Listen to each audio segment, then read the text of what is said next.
Shalom, saudara Tuhan, kembali kita pagi hari ini dalam renungan pagi dan kita sedang belajar satu tema yaitu tentang sepakat. Dan kemarin kita telah melihat sepakat itu sesuatu yang satu, seia sekata, tetapi tidak sama. Walaupun kita ini tidak sama, tapi bisa menjadi satu. Contohnya adalah sebuah musik yang berbeda, suaranya berbeda, bentuknya berbeda, kalau disatukan menjadi sesuatu yang luar biasa. Kita baca ayatnya, saudara pengasih Tuhan, di dalam Matius 18 ayat yang ke-19. Dan lagi aku berkata kepadamu, jika dua orang daripadamu di dunia ini sepakat meminta apapun juga, permintaan mereka itu akan dikabulkan oleh Bapakku yang di surga. Jadi sepakat itu sesuatu yang powerful, sesuatu yang luar biasa. Dan ketika kita bisa sepakat, doa kita, permohonan kita akan dikabulkan. Jadi sepakat bisa menerima satu perbedaan, itu sepakat. Dan kita akan melihat satu hal lagi di hari ini. Sepakat bukan sekedar kita bisa menerima perbedaan, tapi sepakat itu sesuatu yang bisa diatur.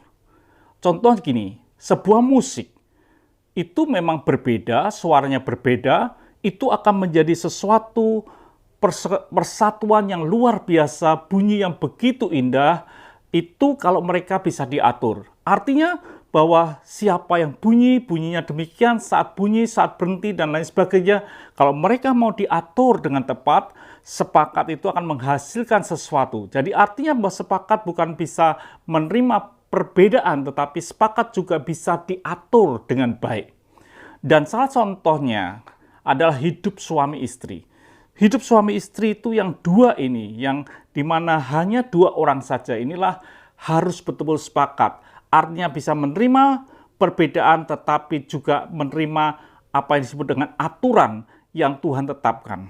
Firman Tuhan berkata, saudara pengasih Tuhan, di dalam Efesus 5 ayat yang ke-24 dikatakan, karena itu sebagai jemaat tunduklah kepada Kristus, demikian juga istri kepada suami dalam segala sesuatu. Ternyata perbedaan, penerimaan perbedaan itu sebuah sepakat. Tapi sepakat itu sesuatu yang bisa diatur. Di mana suami ini sebagai pemimpin, sebagai kepala, dan istri harus tunduk. Itu harus terjadi. Dan di ayat yang ke-25 dikatakan, hai suami, kasihilah istrimu, sebagaimana Kristus telah mengasihi jemaat dan telah menyerahkan dirinya baginya. Jadi, istri harus tunduk, suami harus mengasihi istri dengan seperti Kristus mengasihi jemaat. Ini yang harus terjadi dalam kehidupan kita, bukan dibalik, bukan sama-sama memimpin, di mana satu perahu ada dua pemimpin, bukan. Tapi ada aturan yang Tuhan atur demikian, itu yang disebut dengan kesepakatan. Kesepakatan adalah sesuatu yang bisa diatur. Dan kalau diatur dengan bagus, maka akan menghasilkan sesuatu yang luar biasa. Dikatakan dalam Efesus 5 ayat yang ke-22 dikatakan, hai istri, tunduklah kepada suamimu seperti kepada Tuhan. Jadi jelas istri ini harus tunduk karena suami adalah pemimpin.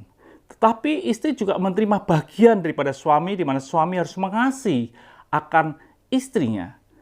Dikatakan di ayat 23, karena suami adalah kepala istri sama seperti Kristus adalah kepala jemaat, dialah yang menyelamatkan tubuh. Jelas ini aturan main yang Tuhan letakkan dalam sebuah kesepakatan dua orang suami istri. Dan kalau kita bisa sampai ke situ, maka kehidupan kita ini akan kehidupan yang harmoni. Kehidupan yang harmonis dalam hidup ini akan menikmati sesuatu yang luar biasa. Bahkan saudara pengasih Tuhan, hidup ini akan mengalami berkat Tuhan. Doa-doa kita ini akan dijawab Tuhan. Bahkan kalau kita ini tidak bijaksana dengan istri, suami-suami tidak bijaksana dengan istri, tidak berlaku baik dengan istri, itu menghalangi akan doa kita. Jadi saudara pengasih Tuhan, kesepakatan suami istri itu sesuatu yang luar biasa. Sehingga Tuhan berkata, kalau ada dua orang di bumi ini bisa sepakat, doa, minta apapun juga Tuhan berikan. Jadi kesepakatan bukan sekedar bisa menerima perbedaan, tapi kesepakatan itu bisa ditata rapi dengan baik. Biarlah hidup kita adalah hidup yang mau ditata, hidup yang diatur dengan bagus. Kalau kita bisa diatur dengan bagus, walaupun kita berbeda, akan menghasilkan sesuatu yang luar biasa. Tuhan memberkati, sampai jumpa esok pagi, mari kita berdoa. Terima kasih Bapa untuk hari ini, biarlah hidup kami mau ditata sesuai dengan kebenaran firman Tuhan, supaya hidup kami boleh memuliakan Tuhan dan mendatangkan kuat kuasa Tuhan. Haleluya. Amin. Tuhan memberkati.